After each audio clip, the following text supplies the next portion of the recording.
Okay, and we are back in the mix. Let's get in it. Growth is really just learning to love what you have while you have it. Be where you are while you're there. So much of I feel like life and growth and all the even just like the positive mindset or philosophy or it all boils down to like the present moment and just fucking being there. Like just be there and that's it. You will uncover all of the mysteries and hidden gems of the universe if you just suck yourself out of the past and get out of the future and into the present moment and operate from that space. Not to say that learning from the past isn't helpful, because it is. You don't want to make the same mistakes twice. And looking for the future and what you want to do and who you want to become, also very important. But so much of that three-way split between past, present, and future is not spent in the present moment, which is the only space you occupy. And I think it was a Marcus Aurelius or Stoicism thing, where it's like no matter if you live 100 years or 1,000 years or 5 years, it's the same amount of time. Like you're just in the present moment each time. It's not like you can live all 100 years, simultaneously. You're just in the present moment as you do that. So yeah.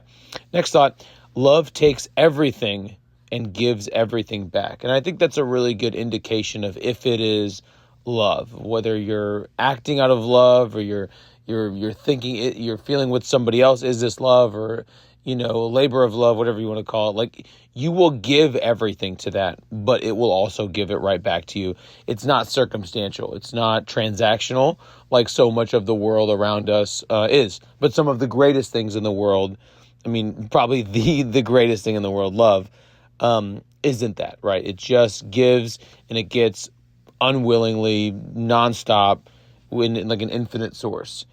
Okay, next one. Nobody was meant for one path. It's a simple way to think. Like like you're engineered like an ant, and like you're just gonna be building the ant pile, and then it gets destroyed, and you build it again. You get back in line. Like that's not the human experience. There's so many different avenues that we take. Whether you could be a mother, and I'm a mother, and then I raise my kids, and then I have a career before, and then I have a career after, and then I may be a musician, and then during that time I'm also a daughter, and like you're so many things to so many people, and it's impossible to think that we're meant for just one singular, act and duty. And it feels off-putting sometimes to feel that way, because and I get into this all the time, I just want to do one thing over and over again. And it's like, and if you truly did that, it would be a catastrophe. You would lose the sense of everything else, right? You're not meant to live just in one uniform task for the rest of your life. So no one was up for one path, and embrace the fact that you will be on many paths throughout this life's journey. Nobody feels inspired all the time. It's not about waiting until you feel ready. It's about doing it anyways and knowing readiness will come. Welcome to life. It's just fucking taking action, and then you learn while doing the action. It is really as simple as that. Yeah, we want to feel like it's fantastic when we feel very inspired and enthusiastic or motivated, but most of the growth that we seek is you get that from just putting the shoes on and going for the run, or putting pencil or pen to paper and writing down what you need, or going to work and getting it done, making those sales, building the company, whatever it is. That's all of life lessons right there. And of course, you can expedite the process by the information that you take in, the individuals that you spend time with, the activities you do, building your body and your mind, 100%. But you're not meant to kind of stay on the sidelines, just like being ready for something to happen and motivation to strike or inspiration to strike. You get out there and you figure it out as you go. So I invite you just to go fucking do something right now. I don't know. Next one. What you find when you escape yourself is the same stuff you're running from in the first place. The only person you're going to wake up and see you looking back at you in the mirror is you. no matter where in the world it happens. And I say this a lot. It's like you're born alone, you're going to die alone. You have to be the captain of that ship. You are the only person that you can experience in the mirror, right? You can't experience somebody else's life. And so if you take life through someone else's lens, it's going to, maybe at first it might be like, okay, maybe this is a little bit better, but ultimately, you know, deep down in your heart and soul what exactly you need to do, what exactly you desire, what your soul purpose is, what divine essence that you have that you want to inject into the world. You know, it's so specific to you and only you and your mom, your dad, your friend, your wife, your husband. No, none of the motherfuckers can tell you anything about you more than you could tell you about yourself. You know, and it's really, yeah, wherever you go, there you are, you know, is the simple phrase. And it's just, that's what's going to happen. You could travel all around the world and go all these places and spend time with all these people. Yeah, it's amazing and it's enriching and you probably should do that, but know that nothing will change. It's just going to be you in a different locale, in a different space, in looking in a mirror that is, again, always the same, just a reflection of who you are in that moment, which is always changing. Do what you know you will have this is a funny one to say. Do what you know you will have, oh my God, this is hilarious to think. Do now what future you down the line is going to wish that you did. You know, that's the one I get in the part of like, okay, what should I be doing right now? And you look to the future for some answers and guidance, but oftentimes it's future you that you need to hold accountable, or future you needs to hold you accountable, I should say, in the present moment. It's like, who is that future you? What are they doing? What are they active in their life, or who are they around? And then re-engineer it from there. But do those actions that future you is going to be like, dude, fuck yes. Like I'm proud of what I did today. For, you know, tomorrow's you is going to be like, thank God they did that the day before. When we accept ourselves exactly as we are, something pretty magical happens. We transform into everything we possibly could be. I'll say it again. When we accept ourselves exactly as we are, something pretty magical happens. We transform into everything we possibly could be.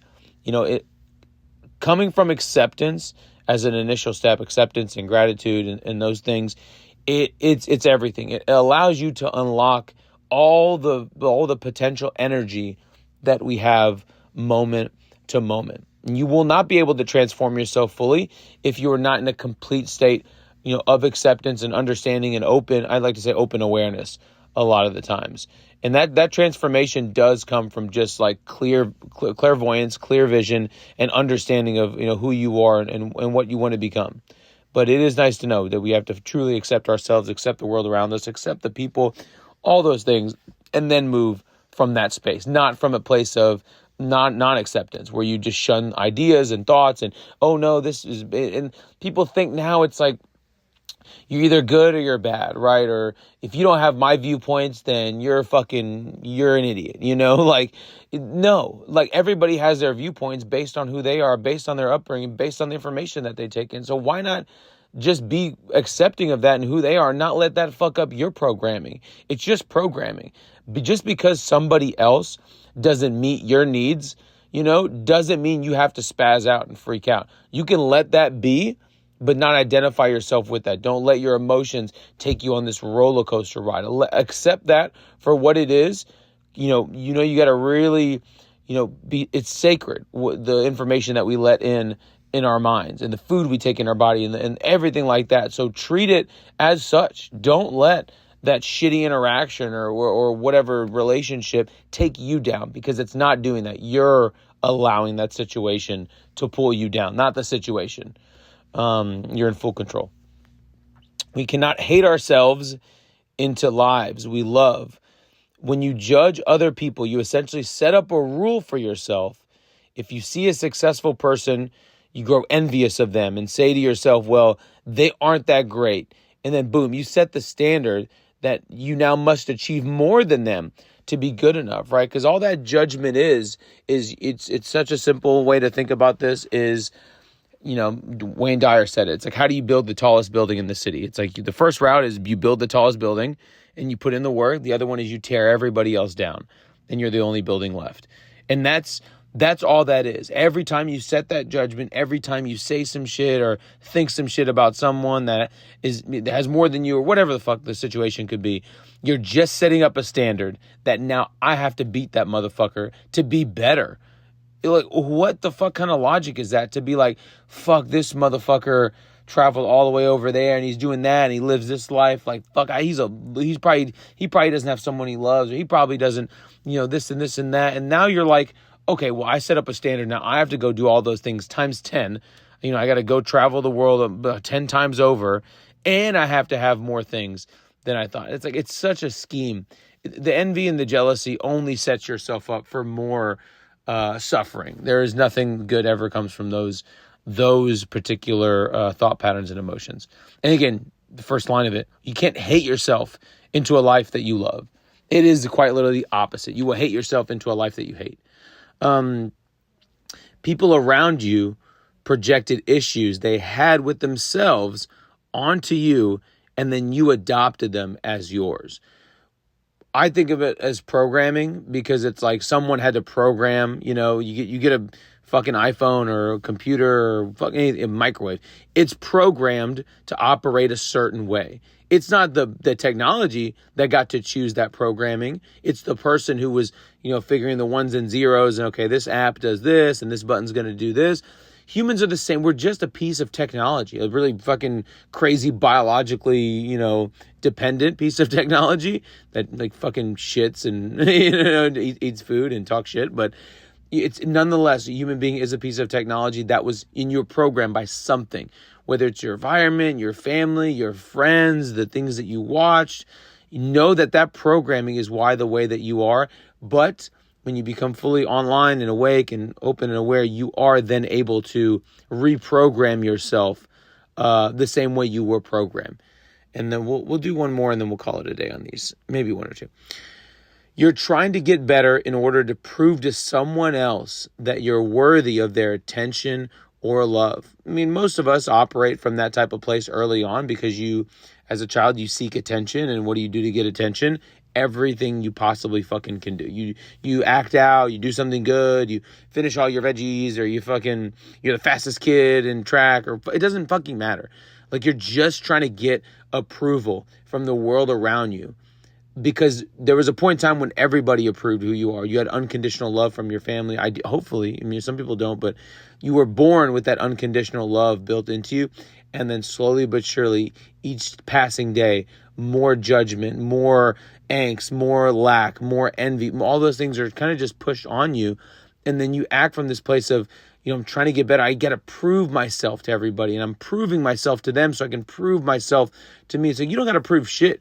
You're already fucking here. You're already in the game. You're just fucking here. And so that's what the most important part is. You don't have to prove it to anybody else.